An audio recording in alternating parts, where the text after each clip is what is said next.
Glória, que estamos a meditar na tua santa palavra. Pai amado, desperta nossos corações para a tua palavra nesta noite, que produza uma fé fortalecida em ti, na tua santidade, na tua pessoa, Pai. Em nome do Senhor Jesus Cristo, Senhor Deus, atendo, Pai, que essa palavra também seja guardada em nossos corações, para a honra e glória do teu santo nome. Amém. Estamos meditar na palavra de Atos dos Apóstolos, capítulo 9, versículo 1 em diante. Amém? Atos dos Apóstolos, capítulo 9. Vamos tratar sobre a conversão de Paulo, que no início se chamava Saulo. E Saulo, respirando ainda ameaças e mortes contra os discípulos do Senhor, dirigiu-se ao sumo sacerdote e pediu-lhe cartas para Damasco, para as sinagogas, a fim de que, se encontraste alguns daquela seita, quer homens, quer mulheres, os conduzisse presos a Jerusalém.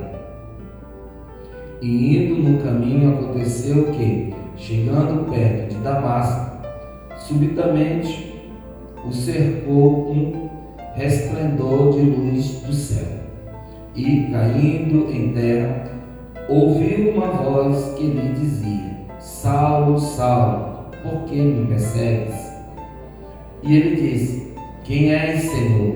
E disse o Senhor: Eu sou Jesus, a quem tu persegues.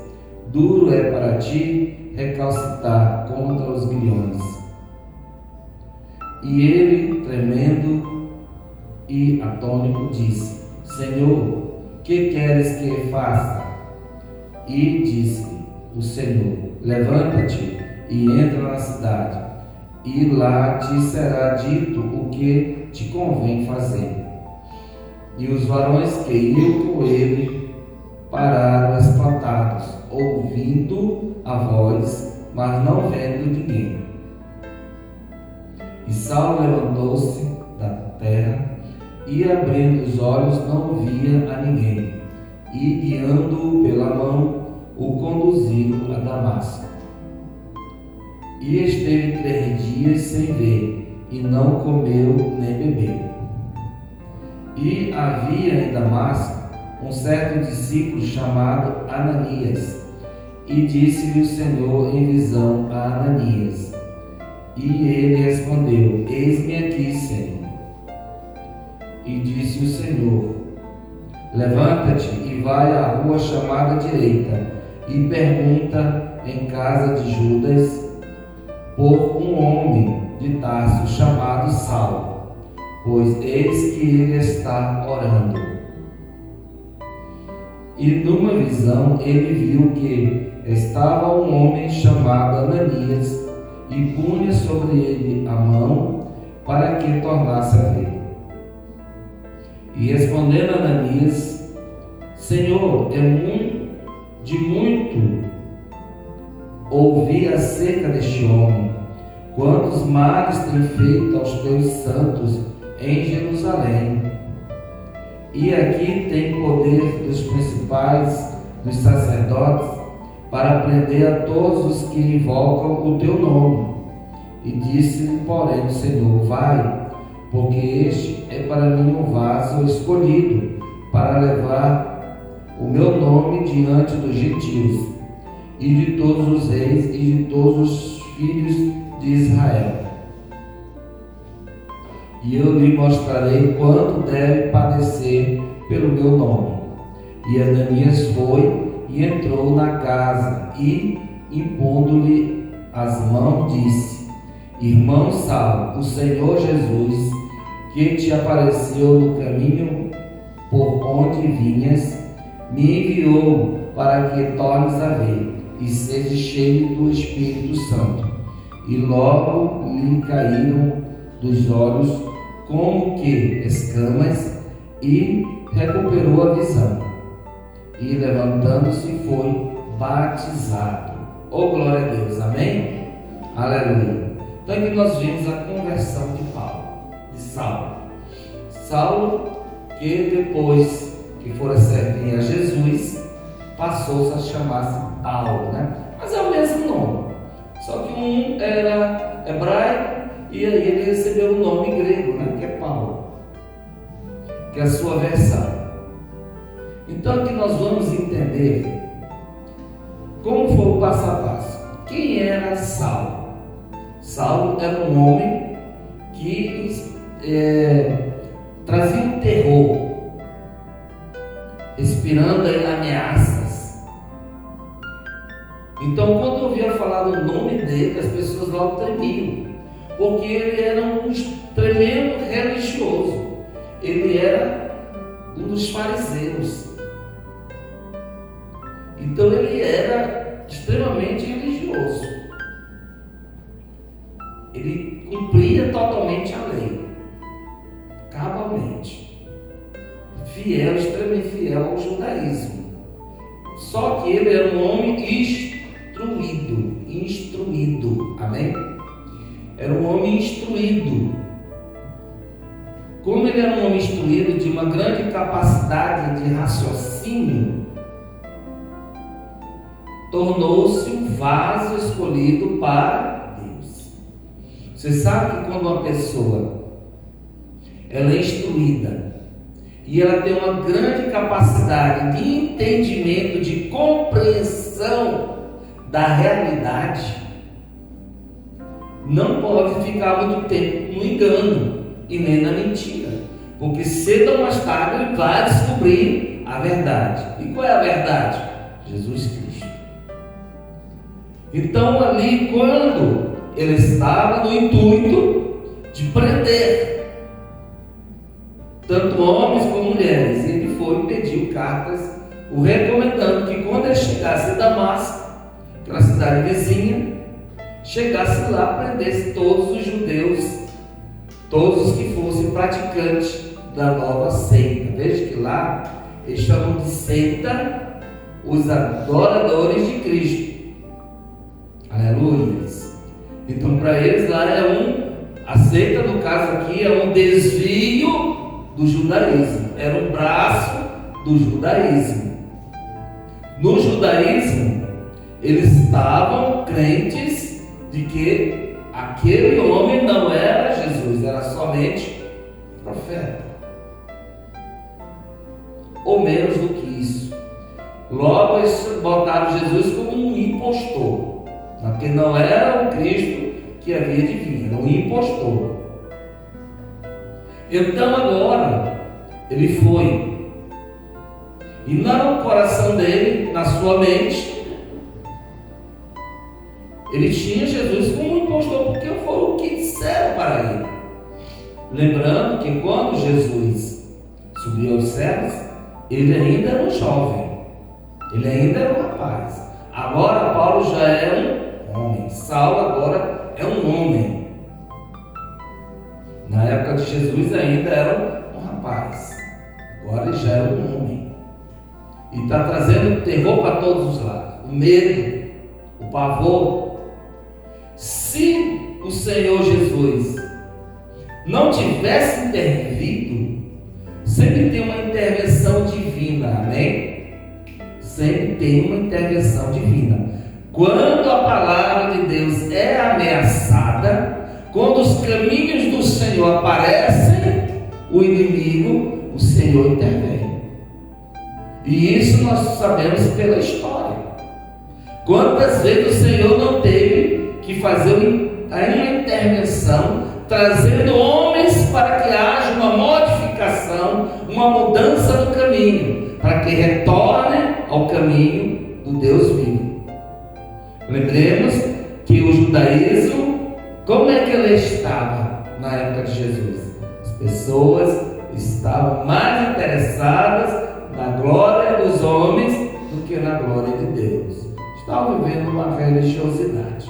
Eles só eram um povo religioso, ponto final. Faziam suas obrigações, pecaram, matavam um animal, sacrificavam, pronto, tudo bem agora. Então, tudo bem. Do jeito que estamos indo, estamos ótimos, felizes.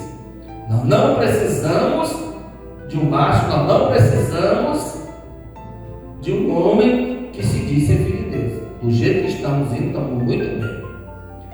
Então, se Paulo tivesse continuado, ele estava tendo êxito, ele ia acabar com o judaísmo, ele ia acabar, com o cristianismo. A obra do Senhor seria desfeita. Tudo que Jesus havia feito iria por água abaixo.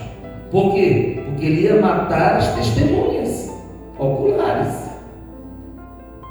Se eles mataram a Tiago, apedrejaram Estevão e estavam prendendo a todos os cristãos, fácil ele ia conseguir, e com a permissão de todos, com a permissão da lei, eles iam acabar com todos. Então o Senhor, no momento, interfere. Não, eu vou parar. Então, nesse momento, Jesus aparece em resplendor para ele, o grande resplendor, e o cega. Aquele resplendor faz com que ele caia no chão e cego. No momento, ele pergunta: quem és, Senhor? Saulo, Saulo, por que tu me persegues? Ele reconheceu aquela voz. Lembre-se, as ovelhas do Senhor ouvem a minha voz e seguem-me. Então, as ovelhas de Deus ouvem a voz de Deus e seguem a Deus. O que não é ovelha nunca vai entender nada. Só vai encontrar vento, trovão, relâmpago, maremoto, terremoto, só zoada. Só vai encontrar zoada. Mas as ovelhas do Senhor, elas irão ouvir a sua voz e entenderão. E então ele já, no temor, ele já pergunta: quem é esse Senhor? Já estava entendendo quem era a pessoa ali. Pelo que ele havia dito: Saulo, Saulo, por que tu me persegues? E ele diz: quem é esse Senhor? Ele já diz: quem é esse Senhor? Ele diz: eu sou o Cristo, a quem tu persegues. Duro é para ti recalcitrar contra os irmãos. Aí ele diz: agora tu vais saber o que tu estava fazendo aos santos, o que tu estavas fazendo ao meu povo, aos meus servos e servas. Agora você vai experimentar o remédio da mesma dose. Agora você vai saber o que é padecer pelo meu nome. Então dali ele já estava atônito. O que queres que eu te faça? Ele me orientou: vai, segue o teu caminho. Lá você vai se orientar. Vá até a cidade. E ele já se levantou cego, e os companheiros dele ouviram a voz, mas não viram ninguém. Mas Saulo ouviu. Aleluia. Tanto ouviu que ficou cego. Ele perdeu a visão. Quando chegou lá, já via o Senhor preparar o servo, o discípulo Ananias, para que fosse com ele. E em todo momento, Saulo estava fazendo o quê? Orando. Ele não comeu, ele estava em jejum e estava orando nesse período de 3 dias. Já estava se preparando. Aleluia. A pessoa de Deus, veja que aqui já está tendo uma mudança. Aleluia. Olha só a mudança. Será que ele estava com raiva, com ódio? Não. Aqui já é um outro sentimento. Aqui já tem outro sentimento no lugar, um sentimento de amor. Ele está humilde. O espírito de humildade já estava sobre ele. Aleluia. E eu desejo de conhecer a Jesus maior ainda. Eu vou conhecê-lo. Eu vou saber quem ele é. É propósito. Isso se chama propósito. Se você quer conhecer a Jesus, tenha propósito. Não se iluda, não vá atrás de outras palavras, de outros movimentos. Tenha propósito. Eu disse que o Senhor sempre intervém nas situações. Quando a igreja ficou já A igreja era perseguida, mas ela se mantinha no caminho. A igreja foi oficializada como religião do império. Quando ela foi oficializada, o que aconteceu? Todo aquele conhecimento, aquela doutrina pagã invadiu a igreja. Todas aquelas coisas que outrora era condenada pela palavra, começou a penetrar dentro da igreja. Como se diz, a doutrina de Balaão. Não, tudo é permitido. Não, isso é permitido sim. Para trazer é permitido. O importante é estar dentro da igreja. Então as pessoas traziam o ocultismo, as feitiçarias, tudo para dentro da igreja. Ficou do mesmo jeito. Começou a trazer suas imagens, suas representações. Então o Senhor interviu, levantou um homem, Martinho Lutero. Não foi somente Martinho Lutero, muitos outros irmãos fervorosos. E aí houve uma mudança. Quando a igreja já estava esfriando, caindo no tédio e voltando de novo aos rudimentos do passado, ou seja, se tornando simplesmente uma mera instituição religiosa, com ritos, com tudo bonito, tudo lindo, mas sem um propósito. Qual é o propósito? Conhecer a Jesus. Conhecer a Jesus a fundo, não somente pelo nome, mas a pessoa de Jesus. Aí tem diferença. Então o Senhor já começou com outro movimento pentecostal. O Senhor já interviu novamente. Ele levantou outras pessoas para trazer o corpo de Cristo de volta para Cristo. E assim vai.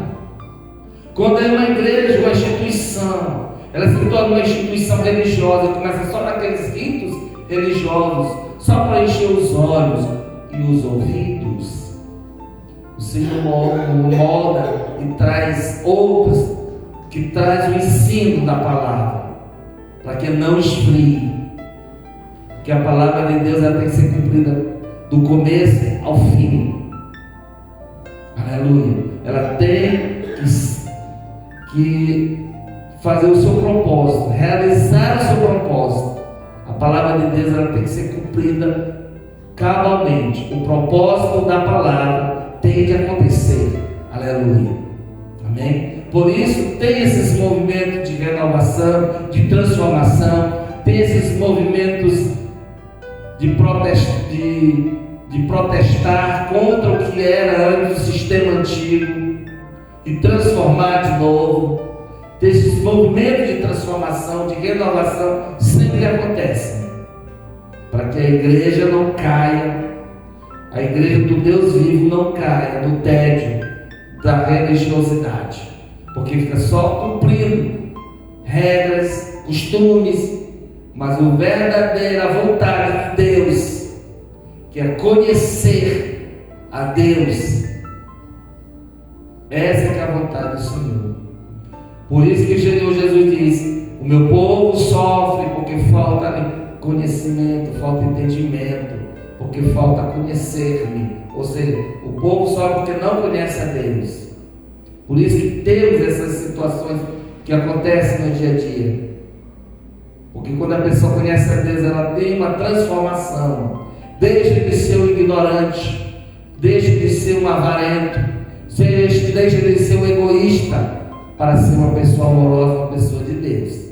Assim como aconteceu com Saulo. E ali, ele estava em jejum, quando Ananias veio e orou por ele. E olha que Ananias já chegou e disse: irmão Saulo. Aleluia. E na hora que ele estava orando, Deus estava vendo. Deus está presente em todos os lugares.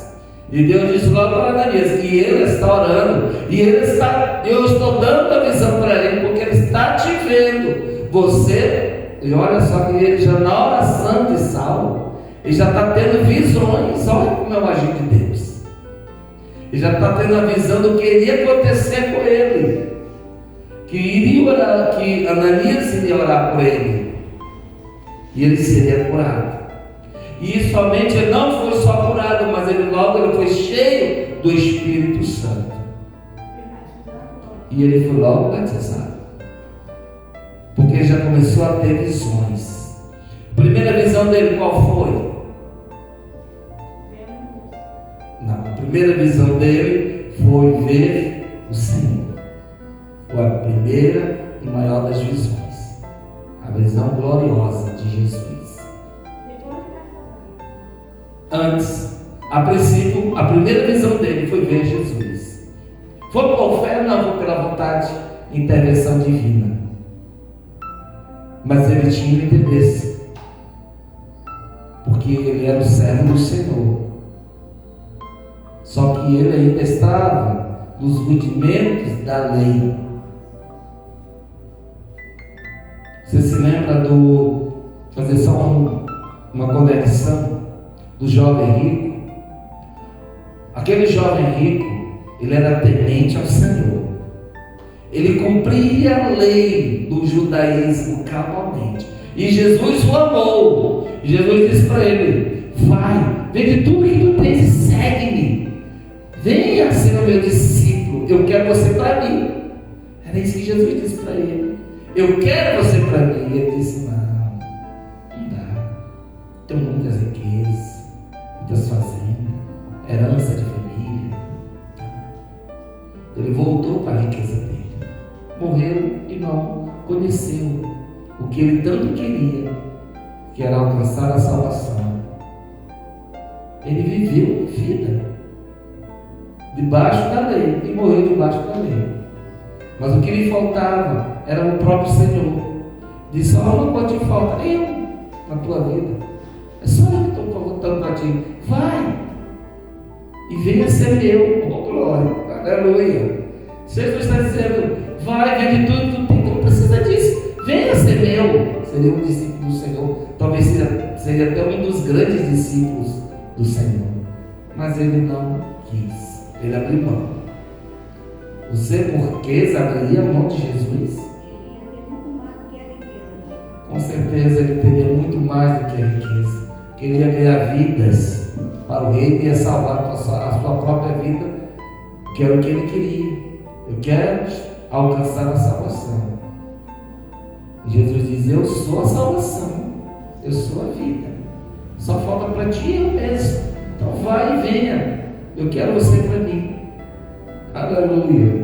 Jesus o amou profundamente porque viu que ele era uma pessoa sincera. Ele era um homem sincero. Mas nesse momento a riqueza falou mais alto.